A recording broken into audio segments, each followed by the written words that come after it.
Hello बच्चों, तो मैं आपको इलेक्ट्रिसिटी का हमने क्या कर रहे हैं सीरीज लेके चल रहे हैं, जिसमें से आपका मैंने इलेक्ट्रिक करंट बता दिया, पोटेंशियल डिफरेंस बता दिया, ओम्स लॉ हो गया। अब हम करने वाले हैं इलेक्ट्रिक पावर। इलेक्ट्रिक पावर क्या होता है? Electrical work done per unit time. ठीक है, तो electric power is equal to होता है वर्क अपॉन में टाइम, वर्क अपॉन में टाइम। तो electric power is equal to आप लिख सकते हो W अपॉन में T। क्या होता है? W अपॉन में T। ठीक है, और जो इसका ऐसा यूनिट होता है आपके पास पावर का, क्या होता है? ऐसा यूनिट जो होता है वो होता है वॉट, जिसको हम W से डिनोट करते हैं। अब यहाँ पे एक चीज़ आता है कि डिफाइन 1 वॉट। अब कहता है कि 1 वॉट इज इक्वल टू क्या होता है। तब आपको पता होना चाहिए कि जो 1 वॉट होता है वो क्या होता है। अब इसका क्या होता है? जूल होता है, और ये होता है सेकंड। ठीक है, तो यह आ जाएगा 1 joule per second is equal to 1 joule second inverse, यानी कि 1 watt is equal to 1 joule second inverse होता है। ठीक है, यहाँ से आपको 1 मार्क में आता है। ठीक है, उसके बाद आता है कि आपके पावर के डिफरेंट फॉर्मूले होते हैं। वो कैसे करोगे वो देखो। अब जैसे मान लो कि आपने लिख दिया P is equal to W upon में T। क्या लिखा? P is equal to W upon T। अब आपको एक फॉर्मूले याद होगा कि जो पोटेंशियल डिफरेंस होता है, यानी कि V is equal to W upon Q होता है। क्या होता है? V is equal to W upon Q होता है। तो अगर मैं इसको इधर भेजता हूँ तो ये क्या हो जाएगा? V into Q is equal to W। ये क्लियर हो गया? ठीक है, तो अब इस W की जगह पे क्या पुट करेंगे? V इंटू क्यू पुट करेंगे। क्या पुट करेंगे? V into Q. तो अब देखो यहाँ पे हमने पुट किया P is equal to V Q upon में T। क्लियर? अब आपको पता होगा कि जो Q बाई T होता है, क्या Q बाई T ये होता है I। तो I इज इक्वल टू होता है Q बाई T। क्या होता है? I is equal to Q by T, यानी कि Q बाई T की जगह पे क्या पुट कर देंगे? I। डैट मीन्स कि P is equal to VI। क्या हो गया? P is equal to VI। यहाँ तक क्लियर हो गया? ठीक है, तो एक ये फॉर्मूला हुआ आपके पास और एक फॉर्मूला आपके पास ये हुआ। ठीक है, दूसरे फॉर्मूले की तरफ अगर चलें तो ध्यान दो, दिख रहा है ना? दूसरी तरफ अगर चलें तो अगर आपको पता होगा कि अब यहाँ पे क्या हो गया? P is equal to VI है। ठीक है, according to Ohm's law V is equal to क्या होता है? IR होता है। तो V is equal to IR होता है, यानी कि इस V की यहाँ पे वैल्यू पुट करेंगे तो क्या मिलेगा आपको? P is equal to IR into I। That means P is equal to I square R। ये चीज़ें समझ आ गई? तो एक नया फॉर्मूला बन गया P is equal to I square R। Clear? Second क्या करेगा कि इसमें से V is equal to IR है, V is equal to IR है। अब यहाँ से क्या करो? I फाइंड आउट कर लो। तो जब I फाइंड आउट करोगे तो ये नीचे आएगा, तो V upon R is equal to I। Clear? Okay, अब क्या करो कि यहाँ पे जो वैल्यू है P is equal to VI, यानी कि P V और I की वैल्यू क्या हो जाएगा? V अपन R हो जाएगा। क्या हो जाएगा? V अपन R। तो अगर देखो तो V इंटू V क्या हो जाएगा? V स्क्वायर हो जाएगा। डैट मीन्स कि V स्क्वायर अपन R। ठीक है, तो ये आपके पास फॉर्मूले हो गए। तो आपके पास कितने फॉर्मूले हो गए? MCQ में आएगा P is equal to W upon T, एक। दूसरा P is equal to VI। ठीक है, तीसरा P is equal to I square R, और आपका नेक्स्ट है P is equal to V square R। ये जो है आपके पास 2 मार्क्स में यहाँ से आता है, आपके पास 2 मार्क्स में आपके पास आता है। ठीक है, इसका नेक्स्ट हम बताते हैं। ठीक है, तो अब आपके पास इसमें आता है commercial unit of electrical energy. अब यहाँ पे इलेक्ट्रिकल एनर्जी होता क्या है, सबसे पहले आपको ये पता होना चाहिए। ठीक है, इलेक्ट्रिकल एनर्जी होता क्या है? तो सबसे पहले अभी पढ़ा कि जो इलेक्ट्रिक पावर होता है P इज इक्वल टू वो होता है W upon T। That means कि इलेक्ट्रिकल पावर, क्या electrical power is equal to electrical energy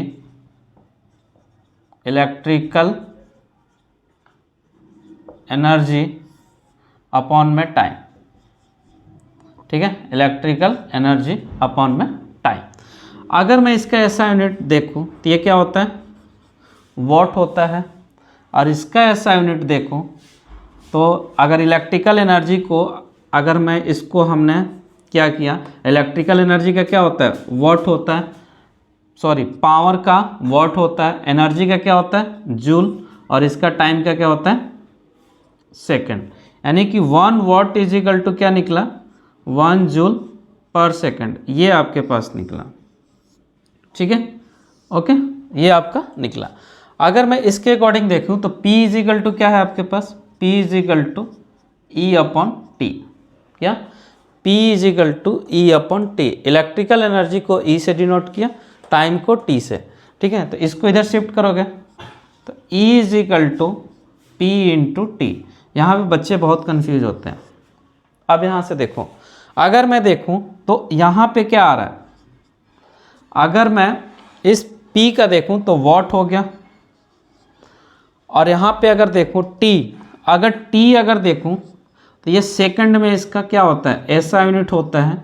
लेकिन जो एनर्जी होता है वो क्या होगा, अगर कोई बल्ब अगर जला रहे हो तो उसकी जो एनर्जी होगा वो मेजरमेंट करने के लिए, कितने वॉट का है वो मेजरमेंट करने के लिए तो आवर में लेते हैं। क्या लेते हैं, आवर में लेते हैं। तो अगर मैं इस टाइम को अगर आवर में लिखूं तो जो इलेक्ट्रिकल एनर्जी का जो फॉर्म, जो आपके पास यूनिट हो जाएगा वो WH हो जाएगा। अब ये WH हो गया, बट ये W जो है ये स्मॉलेस्ट यूनिट होता है। क्या होता है, स्मॉलेस्ट यूनिट होता है, जिसके वजह से इस, और ये लार्जर यूनिट है आवर। तो अब इसको क्या करेंगे, अब इसको बढ़ाने के लिए क्या करते हैं, यहाँ पे लिखते हैं किलोवाट। क्या लिखते हैं, किलोवाट, यानी कि KWH ये आ जाता है। यानी कि अब आपको बताना होगा कि जो 1 यूनिट ऑफ एनर्जी होता है, 1 यूनिट ऑफ एनर्जी जो यूज होता है, मेजरमेंट होता है कमर्शियल में, वो कितना होता है, 1 kWh होता है। ठीक है, 1 kWh होता है। ठीक है, ये चीज़ें आपको पता चल गई, तो ये आपको पता होना चाहिए। ठीक है, ओके, ठीक है। तो अब हम करने वाले हैं हीटिंग इफेक्ट ऑफ करंट। क्या, heating effect of current. Heating effect of current क्या होता है, कोई भी अगर मान लो कि हम वायर है, उसमें क्या करते हैं, इलेक्ट्रिक करंट हम क्या करते हैं, पास कराते हैं। तो वो जो वायर होता है, हीट होता है, उसी को हम हीटिंग इफेक्ट ऑफ करंट बोलते हैं, जिसमें आपके 3 चीज़ें की जरूरत पड़ती है, H is equal to I square R and T। H is equal to I square R T। ठीक है, ये होता है। अब इसमें आपको पता होना चाहिए कि जो ये आया कैसे, इसको सबसे पहले हम देखते हैं। तो क्या होता है आपके पास कि जो V होता है, V is equal to W upon Q होता है।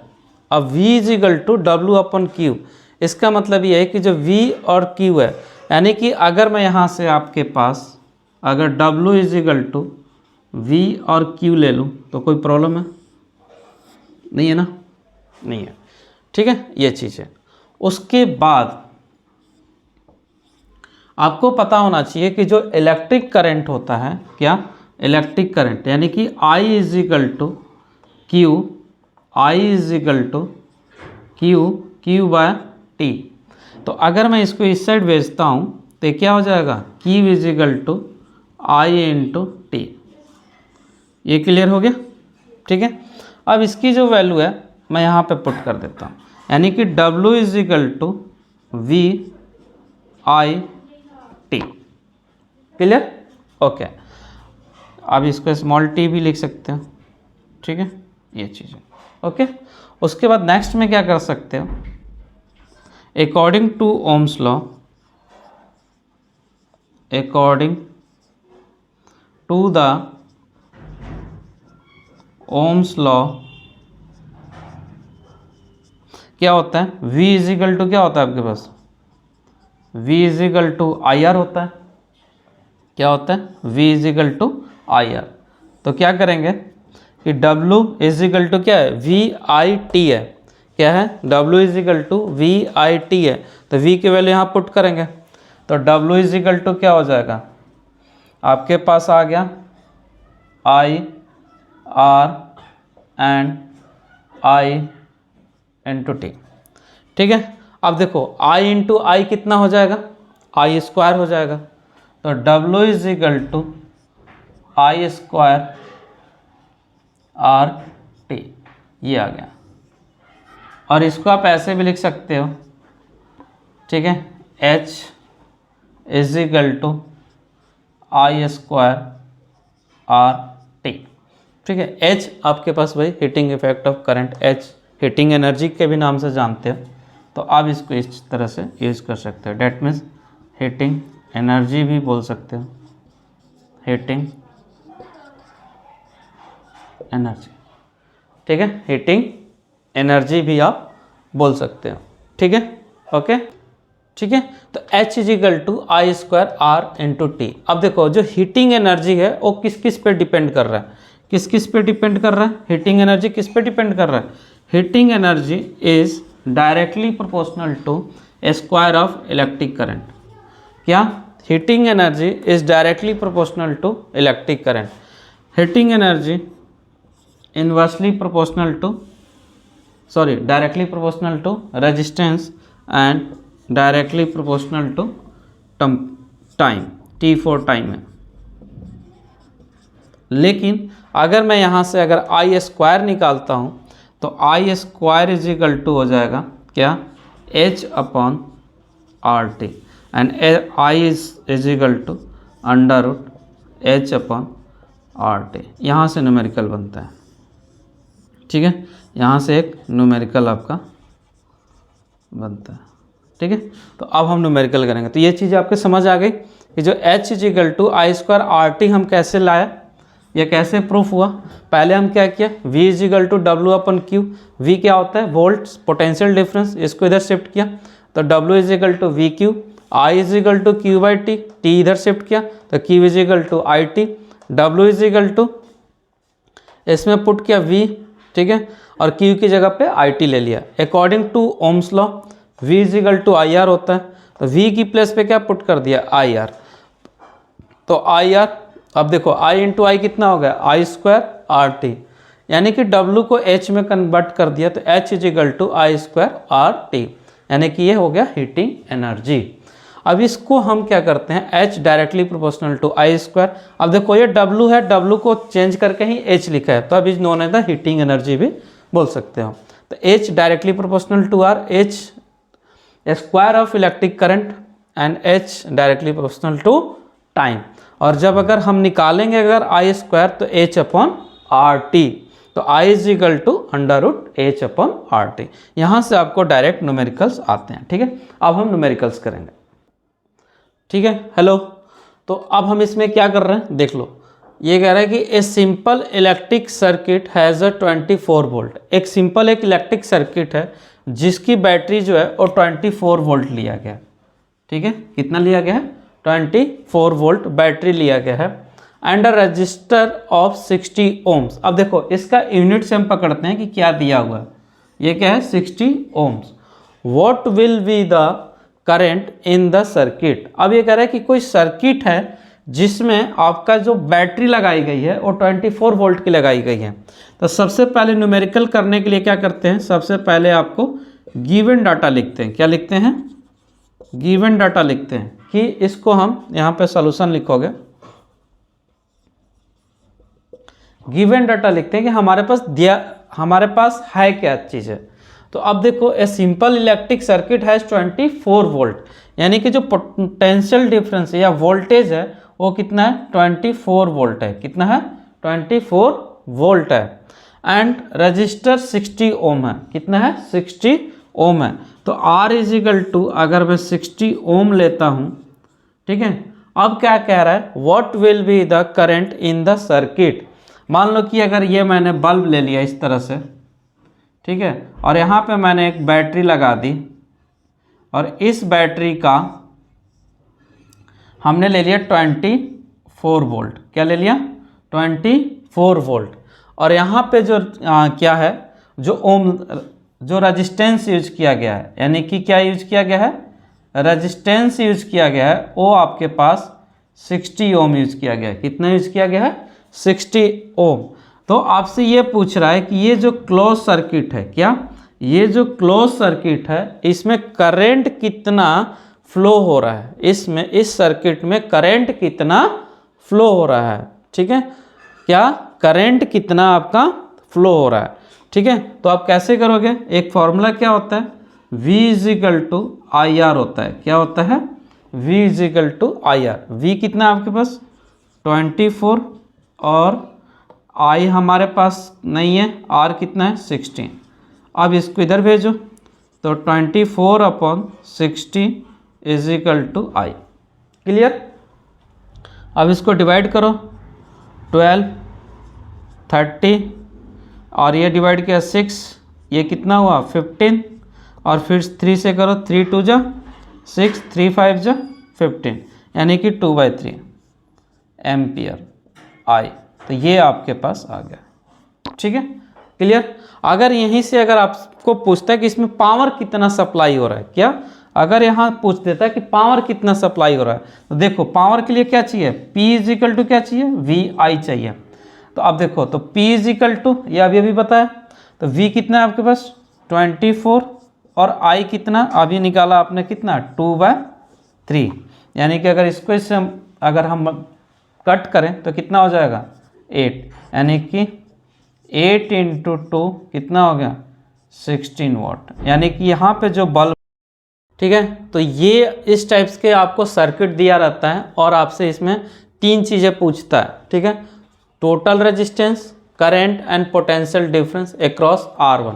ये किसी के पास पूछ सकता है, R2 के पास पूछ सकता है, R3 के पास पूछ सकता है, बट मैं आपसे R1 मतलब यहाँ पे पता करना है कि ये जो आपका जो है ये कितना पोटेंशियल डिफरेंस ले रहा है, ठीक है, यहाँ पे R1। तो सबसे पहले टोटल रेजिस्टेंस निकालना है, क्या करना है, टोटल रेजिस्टेंस निकालना है। तो यहाँ पे अगर देखा जाए तो ये जो पार्ट है, ये पार्ट क्या है आपका, ये आपका पैरेलल में है, क्या है, पैरेलल में है। देखो ये इस तरह से है ना, तो ये क्या है, पैरेलल में है। तो यहाँ पे क्या है, R2 है, R2 कितना है आपके पास 8 ओम और ये है 12 ओम R3, ठीक है। इसको अगर नॉर्मल अगर हम फॉर्मूला लगाएं पैरेलल का, तो क्या होता है, पैरेलल का एक फॉर्मूला होता है ना, RP इजिकल टू R2, ध्यान देना, R3 upon R2 plus R3, ये डायरेक्ट फॉर्मूला याद रखना 2 के लिए है। तो अब देखो यहाँ पे देखो R2, अब R2 कितना है आपके पास 12 और R3 कितना है 8 and 12, यानी कि 8 × 12 और यहाँ पे अगर ऐड करोगे तो 8 + 12, तो अगर मैं देखूँ तो 8 × 12 अपॉन 8 + 12 कितना हो जाएगा 20, यानी कि RP। अब यहाँ से कैलकुलेशन कर लो, ठीक है। अब देखो 4 2 जा 8, 4 5 जा कितना 20, यानी कि अगर इसको इससे मल्टीप्लाई करोगे तो RP कितना हो गया 24/5। ये डेसिमल में भी कर सकते हो, तो ये आपके क्या आया, ओम आ गया। तो अगर इस सर्किट को अगर मैं देखूं, अगर दोबारा इस सर्किट को बनाऊं, तो ये जो है ये आपका एक नॉर्मल एक रेजिस्टेंस ऐसे हो गया RP, यानी कि ये RP आपके पास क्या हो गया 24/5 ओम हो गया, क्लियर। और इसके साथ ये क्या जुड़ा है, ये आपके पास इस तरह से ऐड है, ठीक है। तो ये आपके पास क्या है R1 है, तो R1 आपके पास क्या हो गया 7.2 ओम, ठीक है। और इसको हमने अगेन जोड़ दिया, ठीक है, नहीं समझ आया, ठीक है, अगेन हमने इसको जोड़ दिया और कितना लिखा 6 वोल्ट, क्लियर। अब देखो, तो अब ये क्या हो गया, ये दोनों क्या हो गए सीरीज में हो गए, क्या हो गए सीरीज में। तो सीरीज का जो फॉर्मूला होता है आपके पास सीरीज का, इन दोनों को क्या कर देंगे ऐड कर देंगे, यानी कि R1 + RP। तो R1 कितना है आपके पास 7.2 प्लस 24/5। क्लियर। अब देखो इस डेसिमल को हटाओ और यहाँ पे क्या लिख दो 10 लिख दो। अब ये कितना हो जाएगा 36 और ये कितना हो गया 5, यानी कि ये आपके पास आ जाएगा 36/5 एंड 24/5। अब देखो नीचे क्या है सेम है, ऊपर क्या कर देंगे ऐड कर देंगे। तो कितना है 6 + 4 10 और 3 और 2 5 और 1 6 अपॉन में 5। ठीक है। तो अगर इसको अगर आप करोगे तो कितना आएगा, कितना आ जाएगा 6 + 4 10 3 2 5 6। ठीक है। अब इसको डिवाइड कर दो 12/5 12 हो गया, यानी कि R = क्या हो जाएगा 12 ओम हो गया। कितना आया R = 12 ओम। अब क्या करना है करंट निकालना है। क्या निकालना है आपका करंट निकालना है। तो करंट कैसे निकालोगे आप, करंट आप निकालोगे V = IR। तो जब V = IR करोगे तो आपके पास क्या है V आपके पास क्या है 6 वोल्ट है। तो आप यहाँ पे क्या लिख दो 6, तो यहाँ पे 6 लिख दिया हमने। I कितना है हमें नहीं पता और रेजिस्टेंस कितना है 12, तो इसको इधर भेजोगे तो 6/12 = I। ठीक है। तो ये इससे डिवाइड कर दो, ये 1 ये 2, डैट मीन्स कि I = 1/2 होता है 0.5 है। तो ये आपके पास आ जाएगा 0.5 एम्पीयर। ठीक है। ओके। तो अब इस तरह से आप इसको न्यूमेरिकल को सॉल्व कर सकते हो। ठीक है। तो आपके पास क्या निकला रेजिस्टेंस निकल गया, करंट निकल गया कितना 0.5 एम्पीयर। तो ये आपके पास दोनों निकल गया। एक आपके पास क्या निकला रेजिस्टेंस कितना निकला था 12 ओम और करंट कितना निकला भैया 0.5 एम्पीयर। अब क्या कह रहा है कि यहाँ पे जो पोटेंशियल डिफरेंस निकालना है इस पे, तो अगर मैं देखूँ यहाँ पे अगर पोटेंशियल डिफरेंस निकालने की कोशिश करूँ तो करंट फ्लो हो रहा है और करंट कितना फ्लो हो रहा है I कितना फ्लो हो रहा है 0.5 एम्पीयर फ्लो हो रहा है ना। तो V = क्या होता है I और यहाँ पे रेजिस्टेंस कितना है R1। तो अगर मैं देखूँ तो V कितना है आपके पास, V कितना है 6 वोल्ट, तो यहाँ पे 6 लिख दिया। करंट कितना है 0.5 इनटू ओके सॉरी यहाँ पे पोटेंशियल डिफरेंस निकालना है ना। ठीक है। तो पोटेंशियल डिफरेंस को ऐसे ही रहने देते हैं और ये करंट हमने 0.5 लिया, R1 कितना है आपके पास 7.2 है। अब इसको मल्टीप्लाई कर लो, मल्टीप्लाई करो या इसको ऐसे कट शिफ्ट कर दो इस तरह से डेसिमल शिफ्ट। अब यहाँ से कैलकुलेशन करो क्या होता है 5 2 = 10 7 5 = 35 एंड 36। तो ये आपके पास आ गया 10 और 100, ये इससे कट गया, यानी कि V = 3.6 वोल्ट। इतना ये कंज्यूम कर रहा है। ठीक है। All the best.